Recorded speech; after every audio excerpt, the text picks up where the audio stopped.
माया अरण्य का नाम सुनते ही पास के गांवों के लोगों के रोंगटे खड़े हो जाते थे। ये जंगल अपनी प्राकृतिक सुंदरता के लिए नहीं, बल्कि एक भयानक रहस्य के लिए कुख्यात था। यहाँ एक अत्यंत बलशाली और क्रूर यक्षिणी का वास था। उसका नाम निद्राक्षी था। निद्राक्षी इतनी रूपवान थी कि देखने वाले का मन मोह लेती थी, पर उसके इरादे उतने ही घातक थे।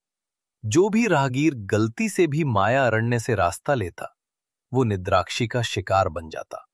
वो उन लोगों की जीवन ऊर्जा, उनकी आत्मा को धीरे धीरे सोख कर उन्हें केवल एक खोखला खोल बना देती थी। एक दिन सूरज की तेज रोशनी में भी माया अरण्य का अंधेरा चीरता हुआ एक नौजवान आदित्य अनजाने में उस जंगल में भटक गया। आदित्य अपने काम के सिलसिले में एक नए मार्ग की तलाश में था और जीपीएस पर भरोसा करके उसने वो अनजाना रास्ता पकड़ लिया। उसे इस जंगल की मनहूसियत और यक्षिणी के खूनी किस्सों का कोई ज्ञान नहीं था। जब वो जंगल पार कर रहा था, तब निद्राक्षी ने उसे देखा। आदित्य का तेज, उसकी युवा शक्ति और पवित्रता निद्राक्षी को आकर्षित कर गई। उसने मन ही मन उसे अपना अगला शिकार बनाने का निश्चय कर लिया। जैसे ही आदित्य जंगल की सीमा पार करके अपने घर की ओर बढ़ा, एक अदृश्य और शीतलता की लहर उसके साथ हो ली। ये लहर और कोई नहीं, वही घातक यक्षिणी निद्राक्षी थी। वो उसकी परछाई बनकर उसके घर तक आ गई। पहले कुछ दिन सब सामान्य रहा, पर धीरे धीरे आदित्य की स्थिति बदलने लगी। वो दिन ब दिन कमजोर और सुस्त रहने लगा। उसकी आंखों की चमक फीकी पड़ने लगी और उसके चेहरे का तेज जैसे किसी ने चुरा लिया हो।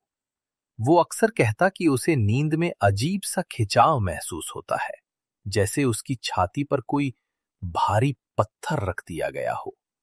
ये बदलाव उसकी मां शारदा ने बहुत करीब से देखा। शारदा एक धार्मिक और संवेदनशील महिला थी। उन्होंने कई बार चिंता से पूछा, बेटा, क्या बात है? तुझे क्या हुआ है? तू इतना उदास और कमजोर क्यों होता जा रहा है? पर आदित्य को कुछ समझ नहीं आता था। उसे नहीं पता था कि उसके आसपास क्या है। निद्राक्षी एक सूक्ष्म, अदृश्य रूप में उसके साथ रहती थी। वो सिर्फ आदित्य को ही अपनी उपस्थिति का एहसास कराती थी, वो भी सिर्फ रात के गहरे पहर में, जब वो उसकी जीवन शक्ति सोखती थी। समय तेजी से बीता। आदित्य की हालत अब केवल कमजोरी तक सीमित नहीं थी। वो बुरी तरह से बीमार पड़ गया था। उसका शरीर सूख गया था। वो कंकाल मात्र रह गया था। उसकी नसें ढीली पड़ गई थीं और ऐसा लगता था जैसे उसकी सारी शक्ति, उसका सारा जीवन रस किसी ने पूरी तरह से निचोड़ लिया हो। उसके माथे पर पसीना हमेशा रहता और उसकी आंखें अंदर धंस गई थीं। शारदा का मन डर और दुख से भर गया। उन्होंने कई वैद्यों और डॉक्टरों को दिखाया, पर किसी को कोई बीमारी समझ नहीं आई।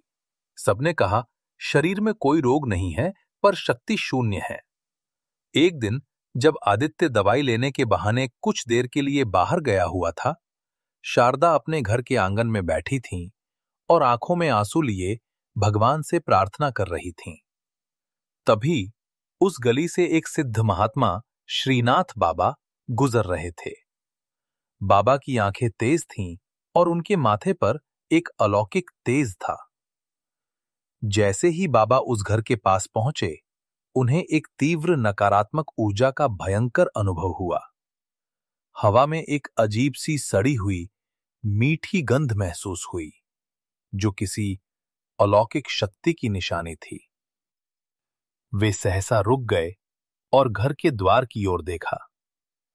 उन्होंने शारदा को आंगन में रोते हुए देखा और सीधे उनके पास चले गए। माते, उनकी आवाज में एक गंभीरता थी। शारदा ने चौंक कर उन्हें देखा।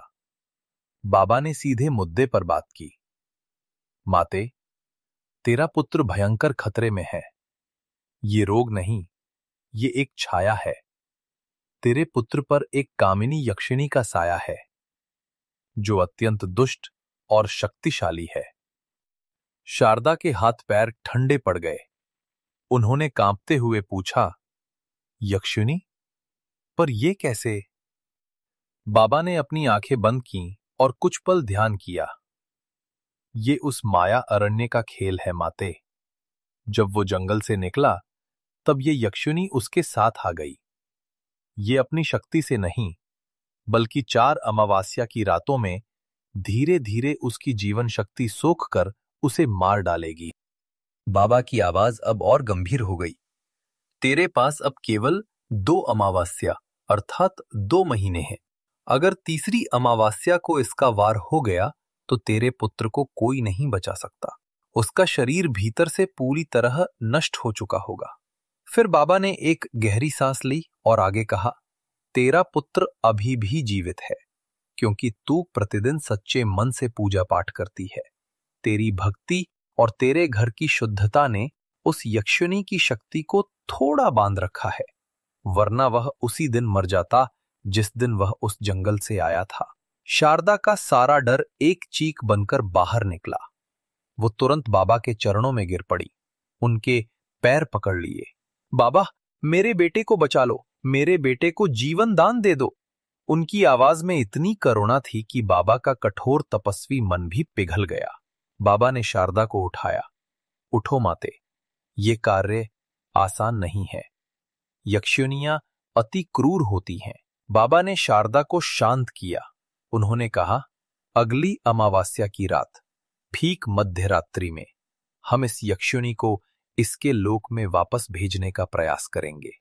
तू बस मेरे निर्देशों का पालन करना।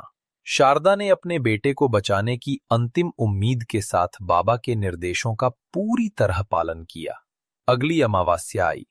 रात घोर अंधेरी थी और निद्राक्षी का बल चरम पर था। मध्य रात्रि को श्रीनाथ बाबा ने घर के आंगन में एक प्रचंड तांत्रिक पूजा आरंभ की। उन्होंने अभिमंत्रित सामग्री से हवन कुंड प्रज्वलित किया। मंत्रों की गूढ़ ध्वनि हवा में गूंजने लगी। जैसे जैसे पूजा आगे बढ़ी, घर के भीतर अजीबोगरीब घटनाएं होने लगी। बर्तन अपने आप गिरने लगे और कमरे का तापमान अचानक बहुत गिर गया। आदित्य, जो अपने कमरे में लेटा था, दर्द से कराहने लगा। बाबा ने अपनी पूरी तपस्या की शक्ति उस पूजा में झोंक दी।